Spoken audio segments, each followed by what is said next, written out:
Day with Dr. Tammy Bradshaw Scott, a program dedicated to addressing current issues and offering solutions and hope for each new day. Dr. Tammy is a registered psychologist and licensed marriage and family therapist with degrees in clinical psychology. And now, here is your host for A New Day, Dr. Tammy.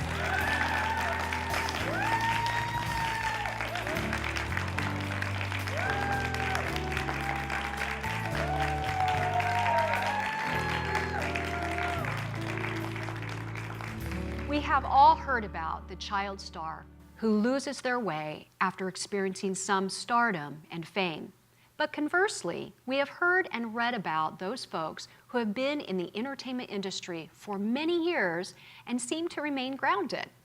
How is it possible that they don't lose their way the way others do? Now consider with me, if you will, an even broader view of people in different careers, positions, and particular social standing in life. These people can also lose their way just as those in the entertainment industry. It is my belief that no matter what our position or standing in life, we all experience successes, disappointments, and failures in different aspects of our lives. In my work as a clinician, working with a wide range of patients and clients, I have noticed a characteristic that seems to make all the difference in the outcome of people's successes, disappointments, and failures. It's how they handle them. So, going back to the child star who lost their way, was it the stardom or fame too much? Did they have difficulty handling pressure that comes with success? To help us answer these questions, we have a guest here today who has been in the entertainment industry most of his life. Please join me in welcoming Dustin Ceithamer.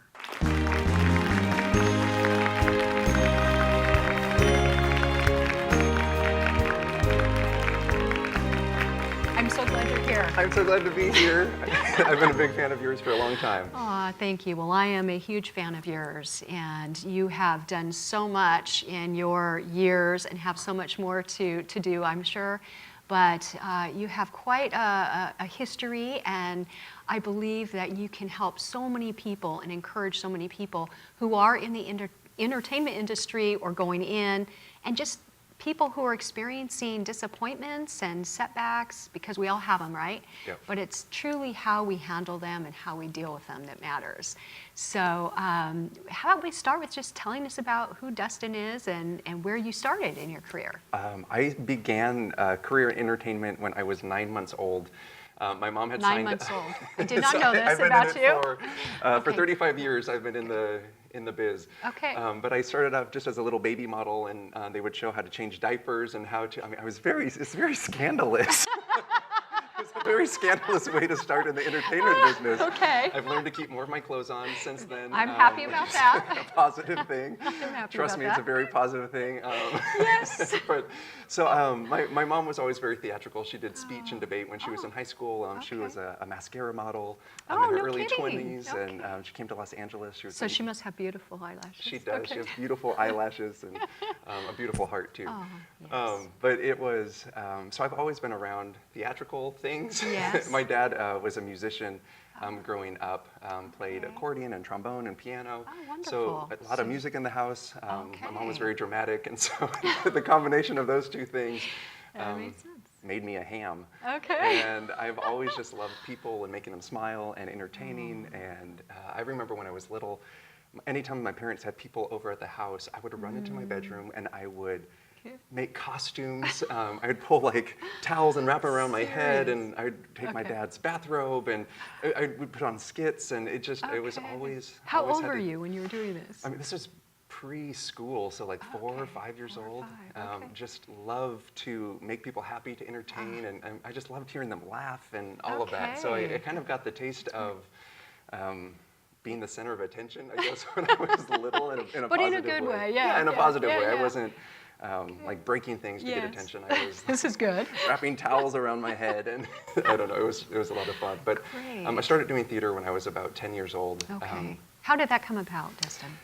My church was very creative. We had a creative arts ministry, which was kind of cutting edge in those days. And so we had artists in our church who were doing skits and mimes and writing music and songs, and they kind of allowed me to participate with them, even though I was maybe 7 or 8 at the time. Okay. So that kind of gave me a taste of it. And then a few years later, we got involved with a theater who were doing some really fun productions, and so I started acting then. And Okay, the rest so is it was just history. a natural, so as a young boy, 9, 10 years old, you started in the smaller productions, and did it feel natural to you at that time? Was it something that, what was that like for you? When I found out that you could, that there was a place, I've always been a wiggler. No, you're kidding me, right?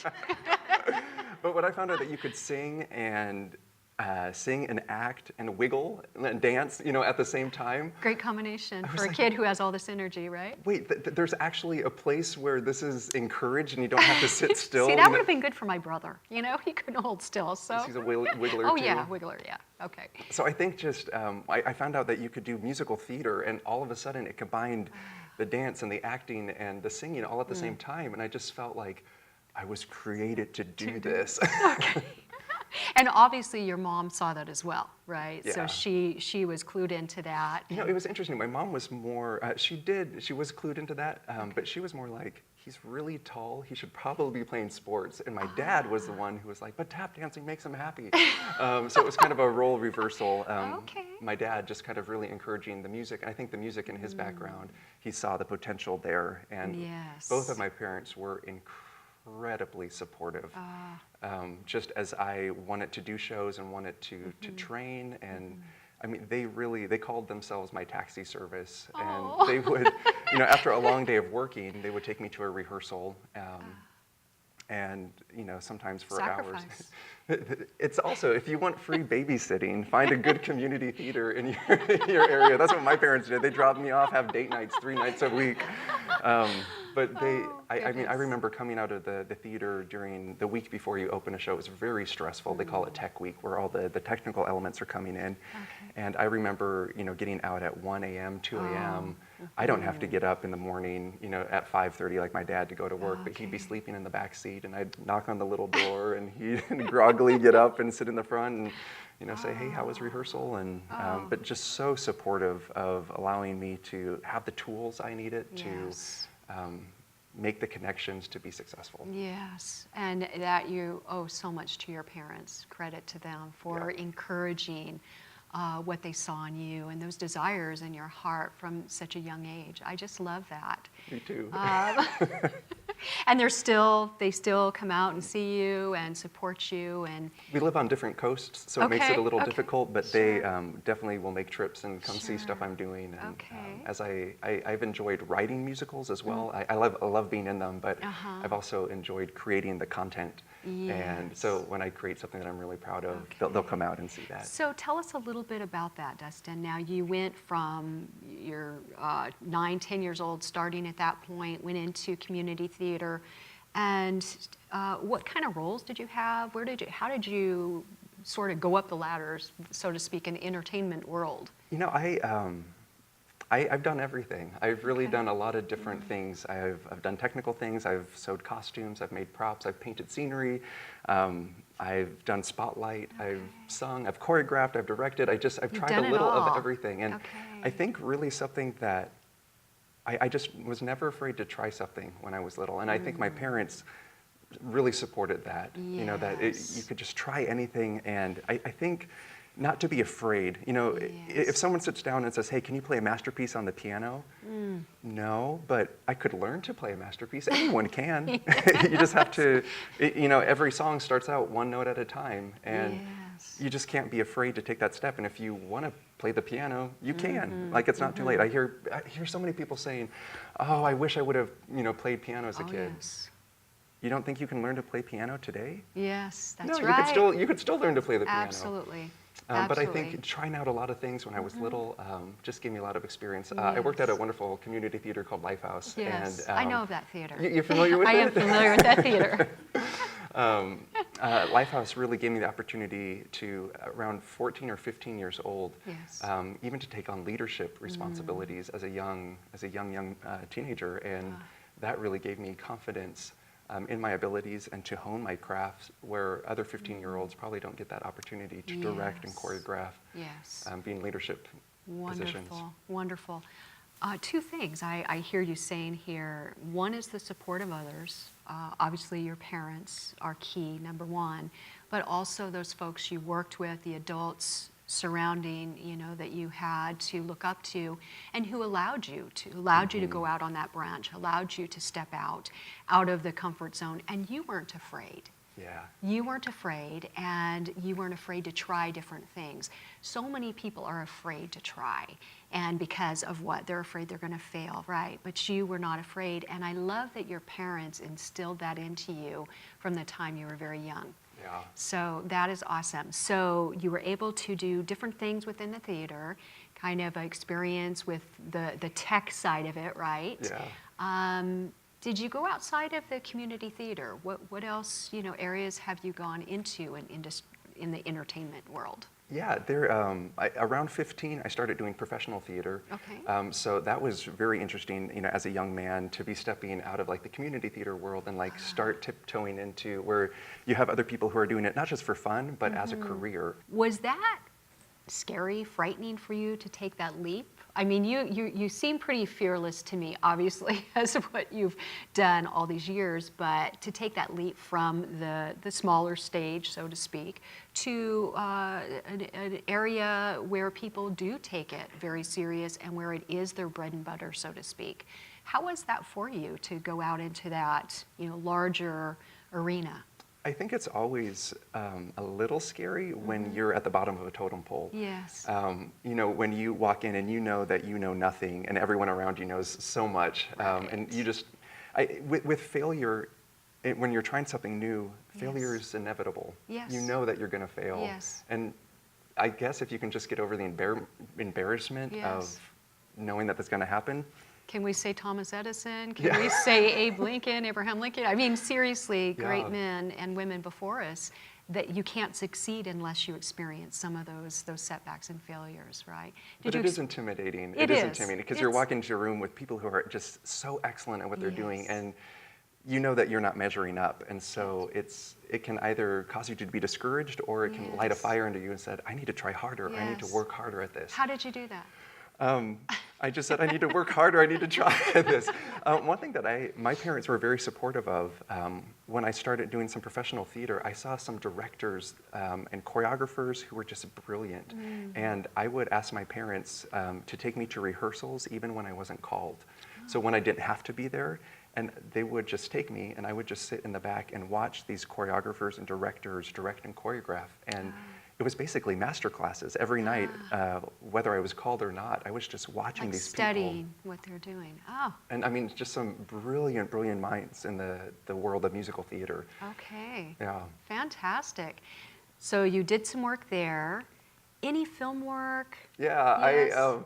I'm 6'8", so I don't fit in a lot of boxes. I'm Literally. Really, I don't. I don't fit through doorways. It's a hard world. I don't fit in showers or beds. It's a very interesting world being 6'8". Well, it's kind of like the left-handed. I'm left-handed, I am and I too. live. You are too. Yeah. Oh, wonderful. Can I high-five your left hand? Yes. Okay. Well, we live in a right-handed world, so anyway. Okay, I get it. But yeah, Yes. what were we talking about? How tall you are, and you don't fit into boxes. I don't fit in boxes. Oh, TV screen commercials and things. So I started auditioning, and I realized that a lot of film work, I'm too tall for the cameras. Oh. And so This is why we have you sit. No. This is why I'm sitting down. No. But they have tricks and things they can do. But if your coworker is 5'2" and you're 6'8", it makes filming things difficult. So I ended up in a lot of casting directors' folders under a title that said Misfit or Freaks. Oh no! Well, and yeah, this is kind of the disappointment. This is sad. Okay, but so yes. I feel like the balance of acting is you have to never stop dreaming, but you have to be incredibly realistic. Okay. And it's such a hard balance because you want to keep dreaming and keep pushing towards the things that you want, but then you also have to have a very realistic, practical mindset of who you are and what your skill set is. Okay. And how do you do that? Because that's that's very important for people to know. You know, that's to dream, allow yourself to continue to dream of what you feel your passion is and what you're going for, but the level-headedness, the realistic. How do you do that? I'll tell maybe a quick Okay, story. So please do. I got a call to be in the movie, or to audition for the movie, The Pirates of the Caribbean. Okay. And so I'm early 20s. I'm so excited at this opportunity. I've done Yes. some commercials up to this point. I've done a little stint on a TV show. So I've done some small work, but this was a feature film starring Johnny Depp, Yes, and of Keira course. Knightley, and I'm Orlando Bloom, and I'm Yes. out of my mind that I even get to audition for this. Yes. So they schedule my time, and I'm super excited. And I step up to the studio, and I sign in, and they say, okay, you're in this room. And when you go on castings, it's very interesting. You walk in a room, and usually you see people who look exactly like you do. Oh. So I'll walk into a room, and I'll see 20 dweeby guys, who are like skinny and usually tall and skinny, and it's like, okay, so today's the tall dweeby guy call, and those are my people. That's how I will make money in this industry. But this day, so Pirates of the Caribbean, I'm so excited. It's an actual audition with the director Gore Verbinski, and the chance to actually get to work with him personally, have him coach you through scenes, I'm just like elated. So I walk in, and they're like, okay, the room is over here. So I go, and when I walk in the room, it's I'm feeling pretty good about myself. I'm like, I'm being considered for a feature film. I don't quite know what I'm going to do, but I walk in the room, and I guess the best way you could describe the people in the room would be misfits. People who don't quite operate the same in our society, whether they're missing limbs, acid burns all over their bodies, just really just very severe cases of maybe people who don't fit in a like aesthetic a way. normal aesthetic. Okay, And at that moment, I was pretty cocky walking in there, but I realized that this was the room I fit in. This is how the world is seeing me as a performer. And so it's very humbling, but then when you start, instead of fighting against that, to realize that my uniqueness is that I don't look like everyone else. It's kept me from so many jobs, but it has also positioned me for jobs that no one else can do. That is so moving. Yes, yes. Because I envision you walking into this room, and then in that, you're so on top of the world, you have this opportunity, you're so stoked to work with these actors, actresses, and director, and then you walk into this room and you see this, well, this is where I am. This is where I belong. This is I'm one of, I am, these are my people. Yes. It was a very interesting shift in my mind. How did you make that shift? At first I was a little heartbroken, and I wanted to fight against it, but then I just realized something that I think is so important is to be a light wherever you are. And in that moment, I didn't know what was going to be on the other side of that door walking in. But one of my surrogate moms growing up told me that you walk into a room and you don't ask who can be my friend, you ask whose friend can I be. And just sitting in that room, I was like, here we go, and you just be a light in that room where you are. That is beautiful, absolutely beautiful. So from that moment, it sounds almost like that was a turning point for you in terms of, that was a huge lesson, a learning lesson. Taking that into the rest of your days in this field and looking at your uniqueness as a gift and not so much as a hindrance. Yes. Absolutely. To find what is distinctive about you and then to just really play that up, to be that, rather than working so hard and trying to convince people that you're this or you're this or you're this.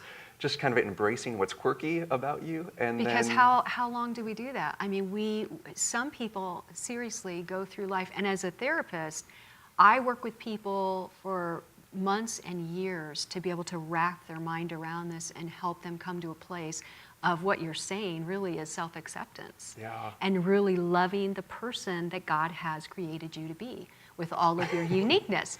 But we're all trying to become something or someone that we think is valued or looked at in a positive light. But as a young man, you really came to a place of acceptance of your uniqueness. Absolutely. And allowing that to be used to make a difference in other people's lives. Yeah. It's such a tricky balance because you don't want to be labeled. Yes. You want to say, I'm more than. The past 2 years Yes. professionally, I've worked as monsters. Everything I've been cast in and made money doing has been a monster of some sort, whether it was a freak at a circus or I played Lurch in the Addams Family, you know, like you rang, all of these. But I've played nothing but monsters professionally, nothing Yes. but monsters. Okay. And I can be upset about that, Yes. or I can just be grateful for the work. You know, like not everyone can walk into a room and play monster, but I can.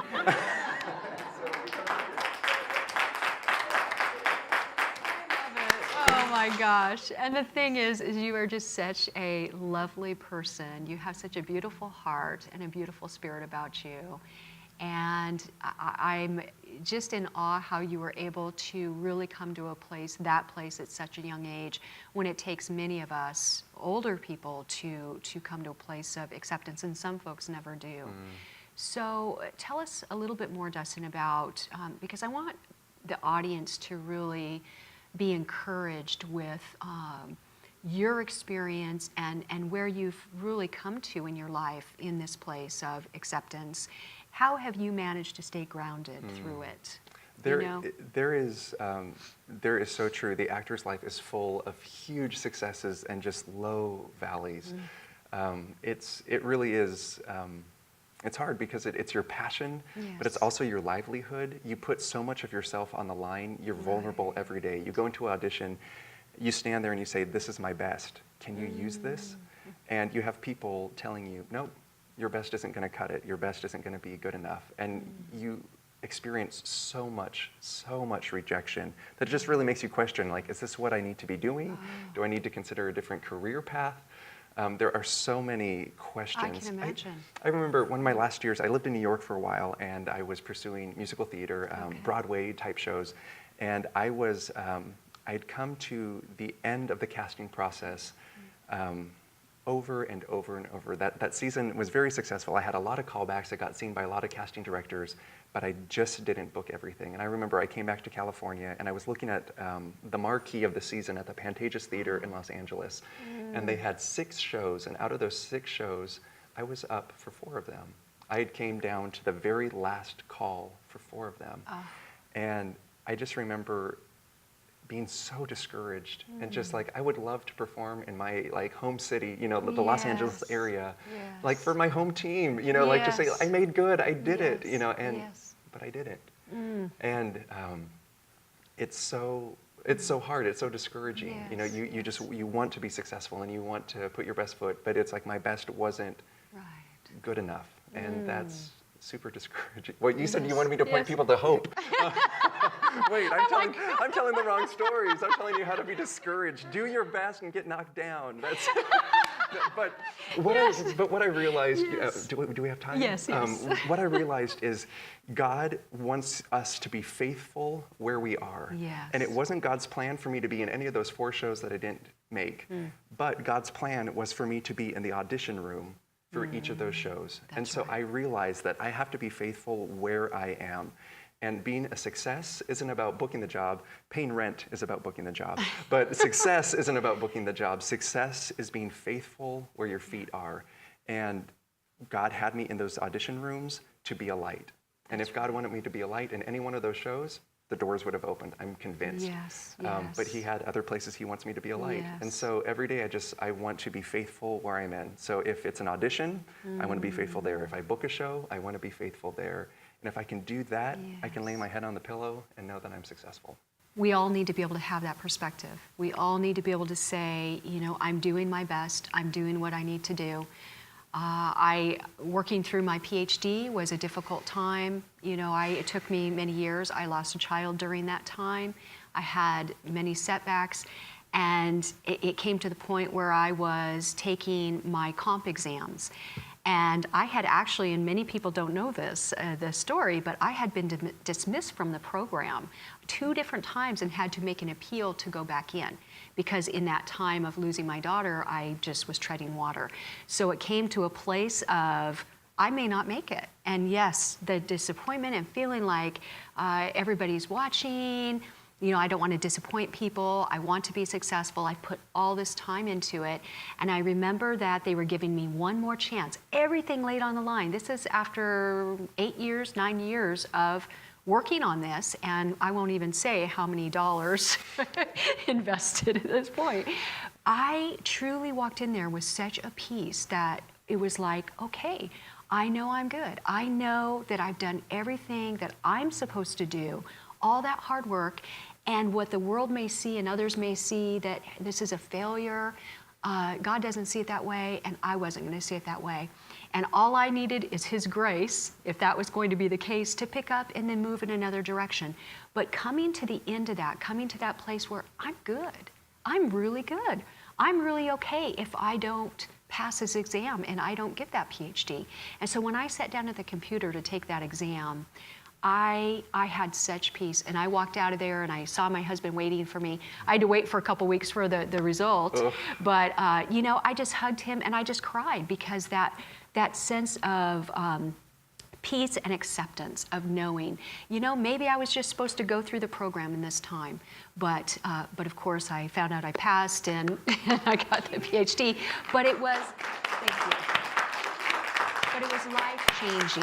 It was life-changing, just like you, and coming to a place of, okay, it's not just the end. It's not just the end result, it's the journey, right? It's the journey that we're going through, and it's what we learn, and that's how we can really accept those disappointments and those setbacks or failures and the successes, that we are right where we need to be. As long as we're doing what we need to do and not afraid to do that hard work, as you have done all these years, we're where we need to be.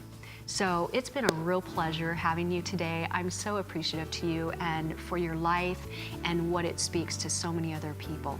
And I want to thank our audience today for joining us and spending this time with us here on A New Day. Thank you. This viewer-supported program is made possible by viewers like you. Your support is invaluable and appreciated. To send a gift or for more information, please contact Dr. Tammy at the address on your screen. And thank you for joining us for A New Day.